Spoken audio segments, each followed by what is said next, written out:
The old video player whirred to life, spitting dust into the musty attic air. I hadn't meant to find it. This ancient recording of my second birthday party, labeled in my mother's perfect cursive. The girls, age 2. But here I was, cross-legged on the floor, watching my past unfold in grainy resolution. My name is Adelaide, and I'm about to show you the exact moment I realized why I never felt like I belonged in my own family. Look at Alyssa. She's just precious. My mother's voice cooed through the speakers. The camera panned across our living room, focusing on my twin sister in her pink party dress, perfectly curled pigtails bouncing as she danced. Such a natural performer, isn't she, Michael? Born for the spotlight, my father agreed, his voice warm with pride. The camera swung briefly to catch me in the corner, quietly stacking blocks into intricate patterns. No one commented on my engineering prowess. No one even seemed to notice I was there. Alyssa, sweetheart, show everyone your twirl. Mother's voice again, dripping with adoration. The camera stayed fixed on my sister as she spun, her dress floating around her like a cotton candy cloud. The assembled relatives clapped and cheered. I paused the video, studying the frozen frame. There I was, still in the background, looking up from my blocks with an expression I recognized all too well. Hope mixed with resignation. 15 years later, nothing had changed. Adelaide? Alyssa's voice carried up through the attic floor. Mother wants us downstairs for dinner. I quickly ejected the tape, shoving it into my jacket pocket. Coming. The dining room was a shrine to Alyssa's achievements, debate team trophies, dance recital photos, academic certificates. My robotics competition medals were conspicuously absent, probably still in the cardboard box where I'd left them last month. There you are, Mother said, barely glancing up from arranging the table settings. Alyssa, darling, tell everyone your news. My sister practically vibrated with excitement. I've been selected as a finalist for the Governor's Youth Leadership Award. That's wonderful, Father beamed, while Mother rushed to embrace her. We'll have to celebrate properly. Perhaps that weekend trip to the lake house we've been discussing? The videotape felt heavy in my pocket as I watched their performance of perfect family happiness. I'd won the state robotics championship last week. They'd forgotten to attend. Actually, I said, my voice steadier than I felt, I have news too. 3 pairs of eyes turned to me with varying degrees of interest. I've been invited to compete in the National Science Foundation's Young Inventors Showcase next month. Mother's smile tightened. That's nice, dear, but we were discussing Alyssa's achievement. The lake house weekend would be perfect timing before her award ceremony. The showcase is the same weekend, I said quietly. Well, surely you understand this is more important, Mother replied, her tone dismissive. Family should support each other in these moments.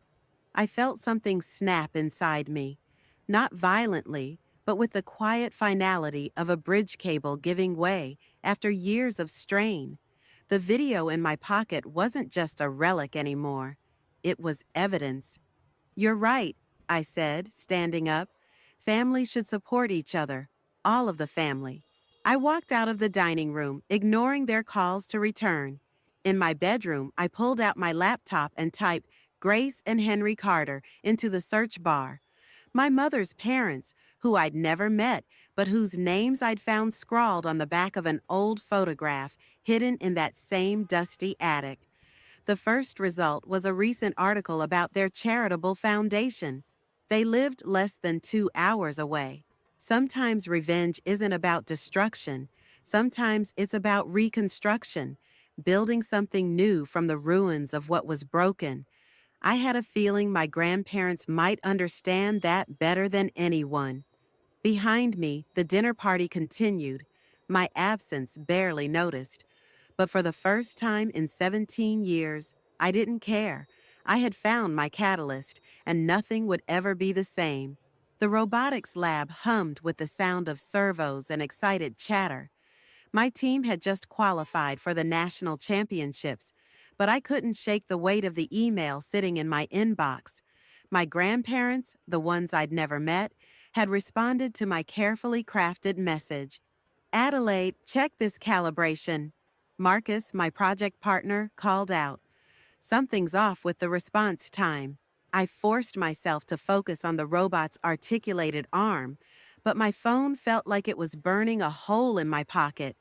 The Carters wanted to meet me.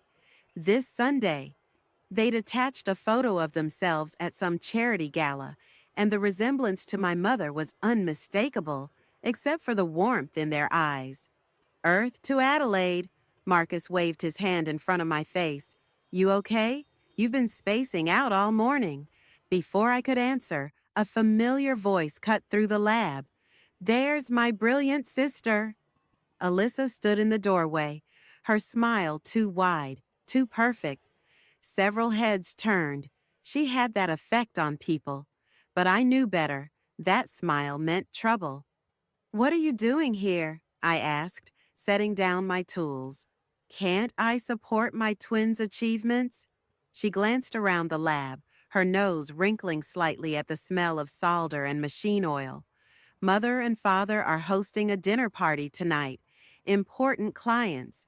They want both of us there. Of course they did. The perfect family image needed both twins, even the less sparkly one. I have to finish this calibration. It wasn't a request, Adelaide. Her voice dropped lower, meant just for me. Mother's already upset about you skipping family dinner last week. Don't make this worse. I looked at our robot, then at Marcus's concerned face. Give me 20 minutes. You have 10, Alyssa said, already turning to leave, and wear something presentable. The dinner party was exactly as I expected. A carefully orchestrated performance of family perfection. Mother's real estate clients cooed over her darling twins, while father talked property values and market trends. Alyssa's been accepted to several Ivy League schools already, Mother announced over the main course. Early decision, of course. And Adelaide? Someone asked. Will you girls be attending college together? Before I could answer, Alyssa jumped in. Oh, Adelaide's more interested in technical schools. She's quite good with machines. The way she said it made it sound like I fixed toasters for a living. Actually, I said, setting down my fork, I've been offered a full scholarship to MIT's summer engineering program, and the robotics team I lead just qualified for nationals. The table fell silent. Mother's smile flickered. This wasn't part of the script. How wonderful, one of the clients said, genuinely impressed.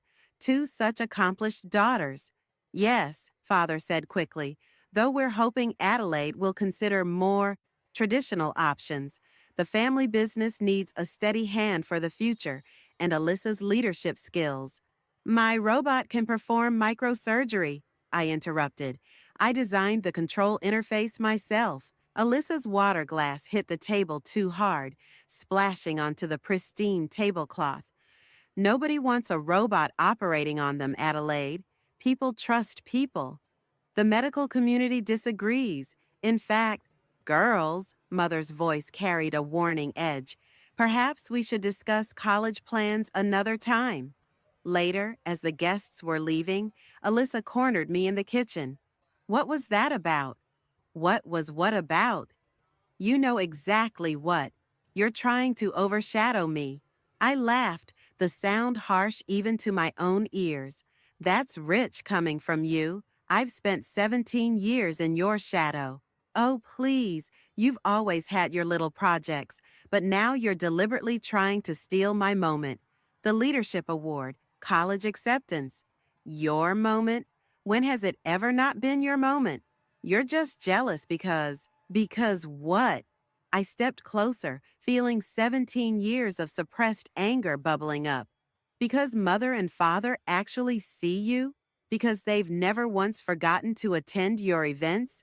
Because they're planning your future while treating mine like an inconvenient hobby? Alyssa's face paled. That's not fair. No, I agreed, pulling out my phone and opening the email from my grandparents. It's not fair at all, but things are about to change. I left her standing there, staring after me as I headed upstairs. Sunday couldn't come fast enough. Let them have their perfect family dinner parties. I was done playing my assigned role in their carefully constructed fantasy. In my room, I pulled out the old videotape and added it to my growing collection of evidence. Sometimes the best revenge isn't about destroying someone else's happiness, it's about finally claiming your own. The Carter mansion loomed before me, its Georgian columns a stark contrast to our cookie cutter suburban home. My hands trembled as I pressed the intercom button, half expecting to wake up from this surreal moment. Adelaide? A warm voice crackled through the speaker. Come in, sweetheart. The gates swung open silently. I'd told my parents I was at a robotics workshop. They hadn't even looked up from their phones. Grace Carter met me at the door, and I froze. It was like seeing my mother's face with all the coldness stripped away, replaced with something I'd been starving for my entire life, genuine joy at seeing me. You look just like Karen did at your age, she said softly, pulling me into a hug that felt like coming home, though I suspect you're much wiser than she was. Henry Carter appeared behind her, his eyes crinkling with emotion. Welcome home, Adelaide. Home. The word hit me like a physical force. Over tea served in delicate cups that probably cost more than my laptop, they asked about my life, my interests, my dreams. They actually listened to my answers. When I mentioned the robotics competition, Henry's eyes lit up. I was an engineer before I went into business, he said, still tinker in my workshop. Would you like to see it? Before I could answer, Grace placed a leather-bound album on the table. First, there's something you should know about your mother. The photos told a story I'd never heard. My mother as a teenager, brilliant and driven, accepting academic awards. Karen was going to be a surgeon, Grace explained. Full scholarship to medical school. What happened? She met your father. Henry's voice carried old pain. He convinced her that a medical career wouldn't leave time for a proper family life, that it wasn't feminine enough. We tried to reason with her, Grace continued, offered to support her through school, but she chose his vision of her future over her own. When we objected, she cut us out completely. I stared at a photo of my teenage mother, recognizing the same spark I saw in my own eyes when working on my robots. She gave up everything, and now she's doing the same to you, Henry said quietly. We've been watching, Adelaide. Your achievements, your potential. We won't let history repeat itself. A door slammed somewhere in the house, making us all jump. Footsteps approached rapidly. Mother? Father? Your housekeeper? Let me. My mother's voice died as she entered the room. She stood frozen, staring at me sitting between her parents. Adelaide, what are you doing here? The better question, Grace said, rising, is what are you doing here, Karen, after 15 years of silence? I came to discuss. Mother's eyes darted to me. Business matters. Adelaide, go wait in the car. She's not going anywhere, Henry stated firmly. She's exactly where she belongs. She belongs with her family. The family that forgets to attend her competitions? Grace's voice was steel wrapped in silk. The family that dismisses her achievements in favor of her sisters? Mother's face went white. You've been spying on us? We've been protecting our granddaughter, Henry corrected. The one you've been systematically destroying, just like you destroyed yourself. Adelaide, Mother turned to me, her voice desperate. These people abandoned me when I needed them most. They're trying to turn you against us. I pulled out my phone and played the video from my second birthday party.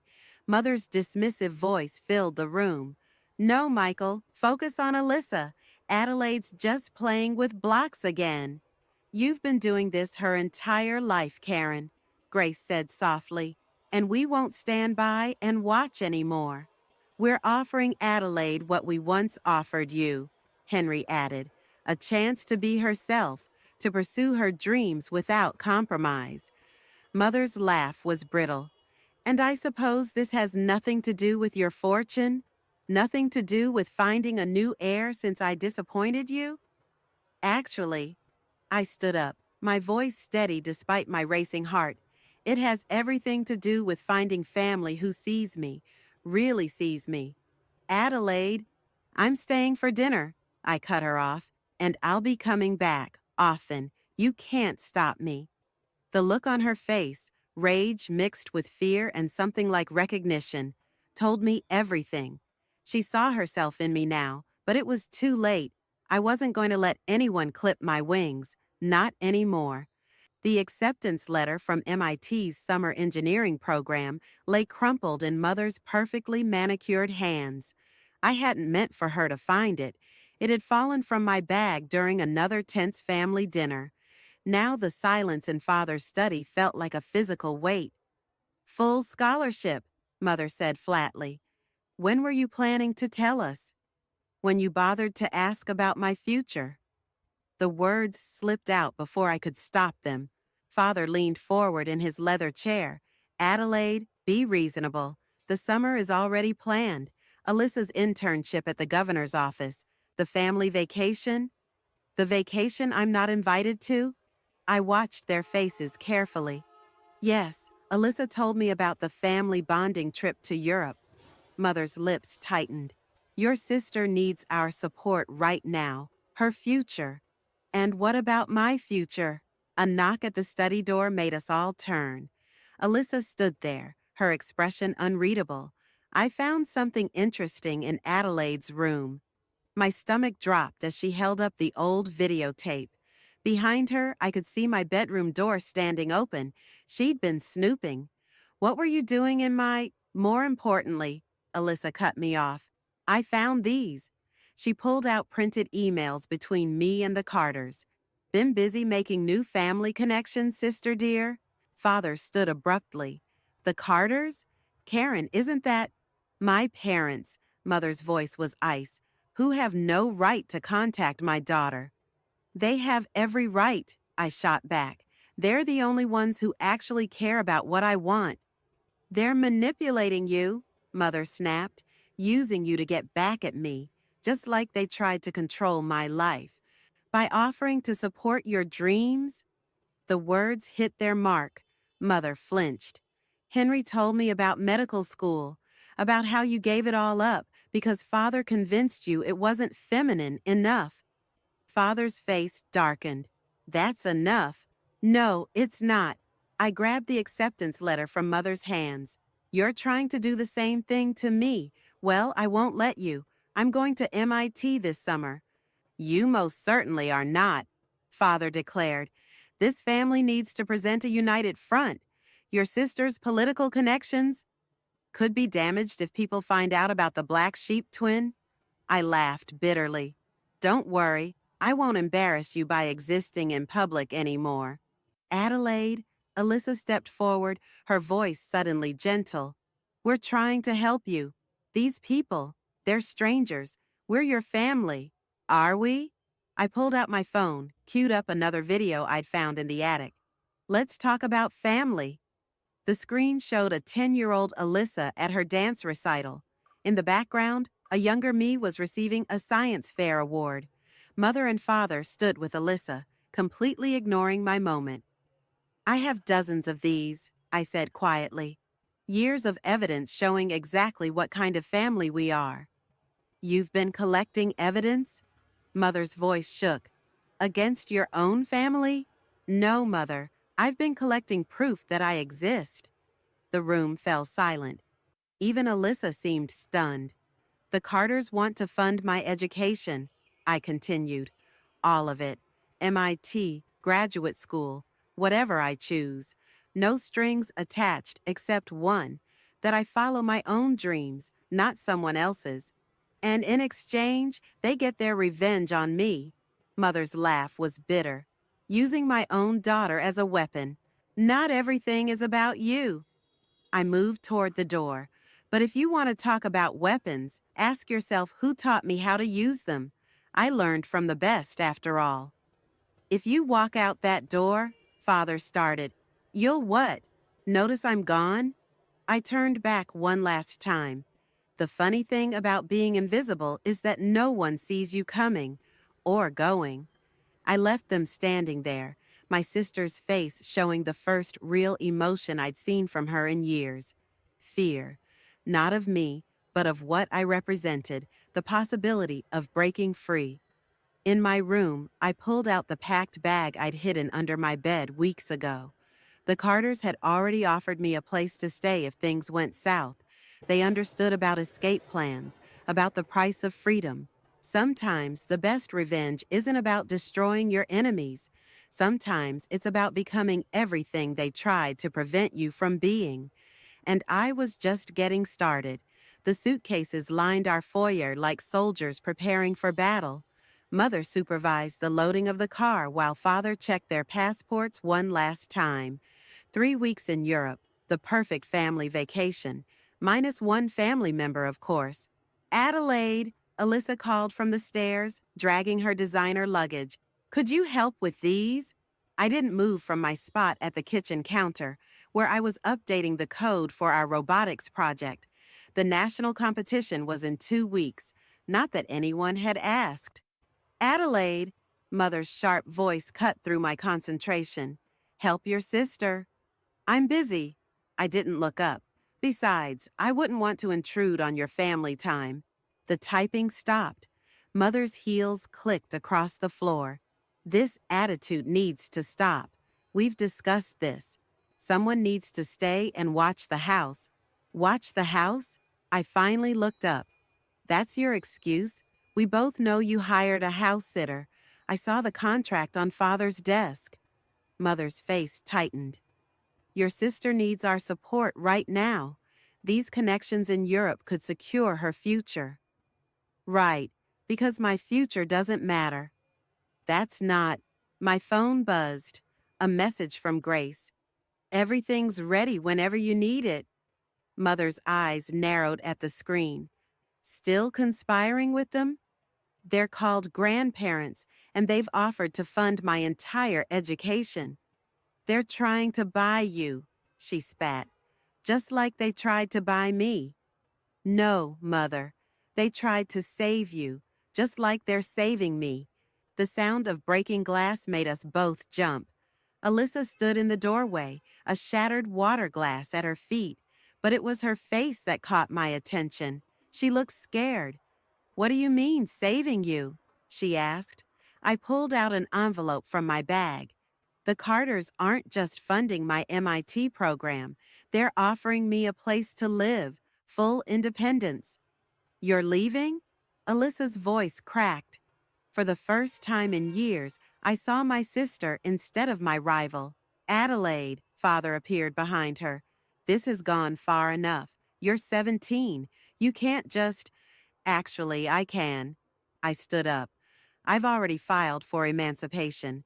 The Carters' lawyers helped me prepare everything. Your signatures aren't even required, given the evidence I've collected. Mother went pale. Evidence? Years of documented neglect.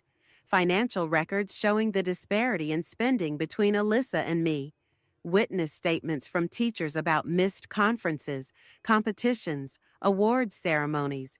The videos were just the beginning. You've been building a case against us? Father's voice rose. Your own parents? No. I met his gaze. I've been building an escape route. Adelaide, please. Alyssa stepped forward, glass crunching under her shoes. We can fix this. Cancel the trip. Have a family meeting. That's just it, I cut her off. We're not a family. We're a carefully curated image, and I'm the smudge you keep trying to erase. Mother grabbed my arm. You ungrateful. Karen. Grace Carter's voice rang through the kitchen. She stood in the doorway, Henry beside her. I hadn't even heard them come in. Get out of my house, Mother snarled. Gladly, Henry said calmly. Adelaide, are you ready? I picked up my laptop. The bag I'd packed weeks ago was already in their car. You can't do this. Father started toward me, but Henry stepped between us. Actually, she can, and if you try to stop her, the evidence goes public. How would that affect Alyssa's political aspirations? The silence was deafening. Adelaide, Alyssa whispered, don't go. For a moment, I hesitated. Behind the perfect facade, I saw my sister, really saw her, for the first time in years. She was as trapped as I had been, just in a different way. You could come too, I offered quietly. Mother's sharp intake of breath was answer enough. Alyssa stepped back, shaking her head. That's what I thought. I walked to the door, then turned back one last time. Enjoy Europe. Send me a postcard from the life you chose. As Grace's car pulled away, I watched my family shrink in the rearview mirror. Mother stood rigid. Father looked lost. And Alyssa? Alyssa pressed her hand against the window, an echo of connection too late to matter. Sometimes the greatest revenge isn't in what you take, but in what you refuse to give anymore. Your time, your dreams, your future. I was done being the family ghost. It was time to become solid. 3 weeks after my family left for Europe, my robotics team won the national championship. The headlines read, Local Teens Medical Robot Revolution. Grace and Henry hosted a celebration dinner, but something felt hollow about the victory. No one from my old life was there to see it. That emptiness didn't last long. They returned on a Sunday. I was in Henry's workshop, refining my robot's interface, when Grace called down. Adelaide, you have visitors. Mother and father stood in the living room, still tan from their vacation. Alyssa wasn't with them. Congratulations on your win, Father said stiffly. It's all over the local news. Thank you for finally noticing. I kept my distance, noting how Mother's eyes darted around the room, cataloging the wealth on display. We've come to take you home, Mother announced. This rebellious phase has gone on long enough. Henry stepped forward. Karen, the Emancipation Papers have been challenged, Father interrupted. Our lawyers found irregularities in the filing, and we have evidence of parental alienation. My stomach dropped. What evidence? Mother pulled out her phone, playing a recording. My voice filled the room. They never wanted me. I was just the spare, the backup plan. It was from a private conversation with Grace, edited to remove context. You've been recording me? Alyssa has been gathering evidence, Mother said coldly. For weeks before we left, every conversation, every secret meeting. The betrayal hit like a physical blow. My own twin, the one person I'd hoped might understand. You can't force me back, I said, but my voice wavered. Actually, we can. Father held up more papers. The court has temporarily suspended the emancipation pending investigation. You're still a minor, Adelaide. You're coming home. Over my dead body. Grace stepped between us. Mother, Karen's voice turned silky. You really want another public scandal? Remember what happened last time you tried to control someone's life? The threat hung in the air. Grace paled. Adelaide, Henry said quietly, this is your choice. But was it? If they fought this, my grandparents could lose everything. Their reputation, their foundation's work, their ability to help others, all because they tried to help me. If I come back, I said slowly, what are your terms? Mother smiled. No more contact with the Carters. You'll finish high school at home, focusing on proper subjects. This engineering obsession ends now. And my robot, the medical contracts, will be transferred to Thompson Industries, Father stated. Your work belongs to the family. They weren't just trying to control my future. They wanted to steal it. Adelaide, don't. Grace pleaded. I looked at my grandparents, these people who'd given me everything my parents hadn't. Then I looked at Mother's triumphant face and saw something I'd never noticed before: fear. She wasn't just trying to control me.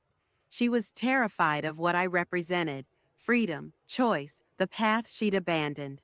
Okay, I said quietly. I'll come home. Mother's smile widened. But first, I pulled out my phone. Listen to this. I played the complete conversation with Grace, unedited. Then another, Mother admitting to the years of neglect. And finally, today's conversation, recorded live. You're not the only one who knows how to gather evidence, I said. Everything you've done, every manipulation, every threat, it's all documented. If you force me home, if you touch my patents or my grandparents, it all goes public. You wouldn't dare, Mother whispered. Try me. You taught me well, remember? Image is everything. Father stepped forward, his face dark with rage, but Henry moved faster, placing himself between us. Get out of my house, he said quietly, before I call the police. They left, but Mother's parting words chilled me. This isn't over, Adelaide. Family is forever. I sank onto the couch, shaking. The victory felt Pyrrhic. I'd won my freedom, but at what cost? My sister's final betrayal, my parents' escalating threats, the knowledge that this war was far from over. Grace sat beside me, holding my hand. You did the right thing. Did I? I stared at the door. They'll never stop coming after me now. No, Henry agreed. But now you're ready for them.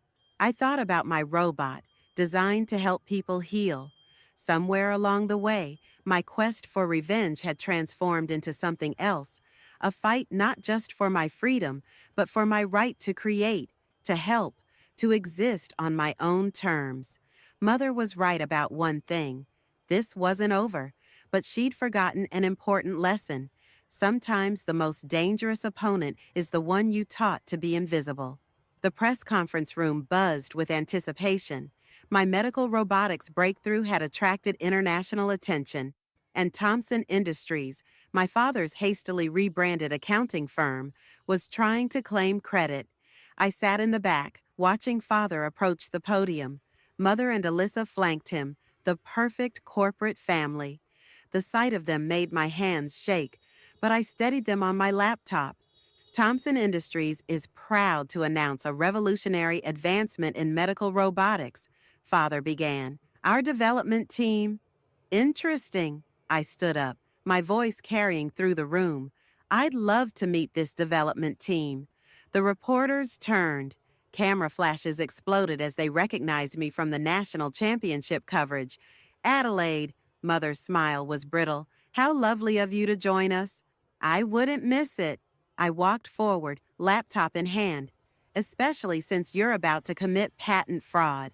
The room erupted in questions. Father gripped the podium. Security. Won't be necessary. I connected my laptop to the presentation system. I'm sure everyone here would love to see the actual development process of this technology. The screen filled with dated video footage from Henry's workshop. Me, working alone, developing the robot. Then the timestamps. All while I was living with my grandparents, long after I'd left home. Adelaide, Alyssa stepped forward, her voice low. Don't do this. We can work something out. Like you worked out recording private conversations to use against me? She flinched. Ladies and gentlemen, I addressed the crowd. Thomson Industries has no claim to this technology. The patents are registered solely in my name, developed independently with support from the Carter Foundation. The Carter Foundation? A reporter perked up. Karen Thompson's parents? Mother's face went white. Yes, I smiled. My grandparents, who, unlike my parents, actually supported my work instead of trying to steal it. These are family matters. Father tried to regain control. Private? Nothing about this is private. I cut him off. You tried to steal my future. Again, but this time I have proof. I played the recording from our last confrontation. Their threats about forcing me home, taking my patents. The room fell silent. Adelaide, Mother's voice shook. We were trying to protect you. No, you were trying to control me, just like you've always done. I turned to the reporters. Thompson Industries has no rights to this technology. Any attempts to claim otherwise will result in immediate legal action. You ungrateful? Father started forward, but Alyssa grabbed his arm. Stop, she whispered. Everyone's watching. And they were. Dozens of cameras captured every moment of their carefully constructed facade crumbling. Mr. Thompson, a reporter called out, did you attempt to fraudulently claim your daughter's work? Ms. Thompson, why did you leave home? Is there a connection between this and the Carter Foundation's recent announcement about their succession plans? Mother's head snapped up at that last question. Succession plans? Oh, I smiled. Didn't you hear? Grandma and Grandpa are naming me their heir, all their wealth, their foundation, their legacy. It's going to the daughter you threw away. The look on her face, rage mixed with devastating realization, was everything I'd dreamed of. But somehow, it felt hollow. You know what the saddest part is? I said quietly, just for them. I would have shared it all. The success, the recognition, the future. All you had to do was love me. Alyssa stepped forward, tears in her eyes. Adelaide, please. Goodbye, sister. I turned away. Enjoy the spotlight. It's all yours now. As I walked out, reporters swarming around me, I heard Mother's voice crack. Adelaide, wait! But I kept walking. Behind me, their perfect world collapsed under the weight of truth. But I felt no satisfaction, only relief. Grace and Henry waited in the lobby. You didn't have to do it this way, Grace said softly. Yes, I did. I watched through the glass as security cleared the press conference room. They needed to learn that actions have consequences. And what did you learn? Henry asked. I thought about the years spent seeking revenge, only to find that success was the best revenge of all. I learned that sometimes winning isn't about destroying your enemies, I said. Sometimes it's about becoming everything they feared you could be. Outside, cameras flashed and reporters called my name. But for the first time in my life, I wasn't invisible. I was inevitable. The hospital corridor buzzed with excitement as I guided my surgical robot through its first official procedure. Through the observation window, dozens of medical professionals watched, including Henry, who beamed with pride. This wasn't just a demonstration, it was a revolution in microsurgery. My phone vibrated. A news alert about Thompson Industries filing for bankruptcy. Father's desperate attempt to rebrand his accounting firm had backfired spectacularly after the press conference scandal. Their perfect facade had finally crumbled completely. I pushed the notification away, focusing on the delicate movements of my creation. This moment wasn't about them anymore. After the successful procedure, as the crowd of observers dispersed, I noticed a familiar figure lingering by the door. Alyssa, looking smaller somehow, without our parents' shadow looming over her. That was incredible, she said quietly. Thanks. I started packing up my equipment. How did you find me? I follow your work, all of it. She stepped closer. The medical journals, the interviews, the foundation initiatives. You're changing the world, Adelaide. While you're changing campaign strategies.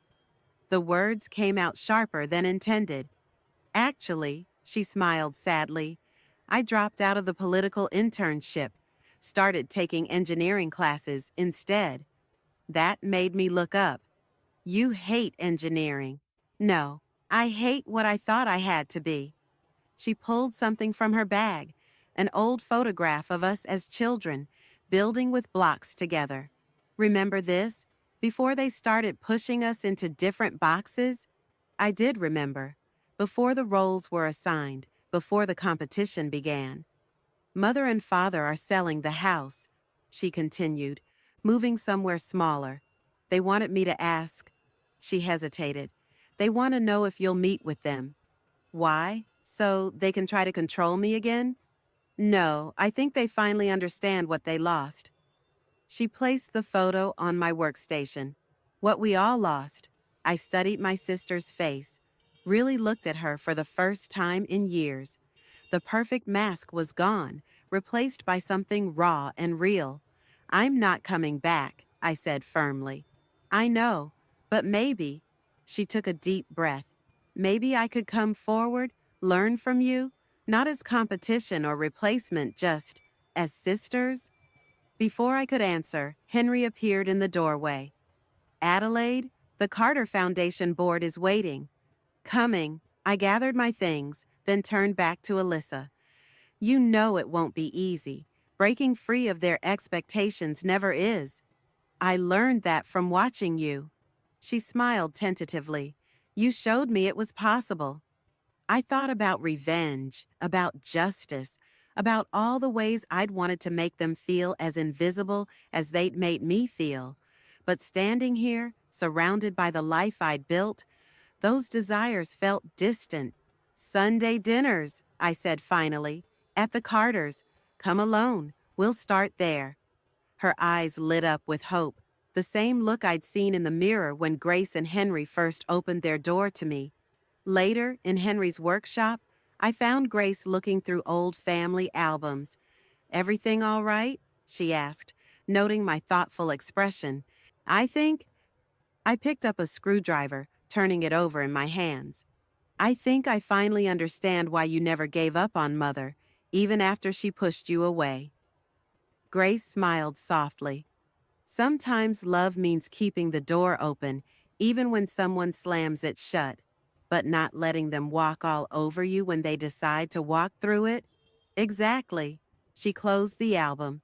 Your sister came alone today. That's a start. I nodded, picking up the photograph Alyssa had left. Two little girls, building something together, before the world told them they couldn't. You know, I said, I always thought revenge would feel like winning, but this feels more like freedom, Grace finished. The freedom to choose who you want to be and who you want in your life. I pinned the photograph to my workbench next to the blueprints for my next project. Maybe some bridges couldn't be rebuilt. Maybe some shouldn't be. But others. Through the workshop window, I watched Alyssa walking to her car, shoulders straight, looking forward instead of back. Sometimes the greatest revenge isn't in destroying what hurt you, but in building something new from the pieces they left behind. And sometimes, if you're lucky, you find others willing to build with you.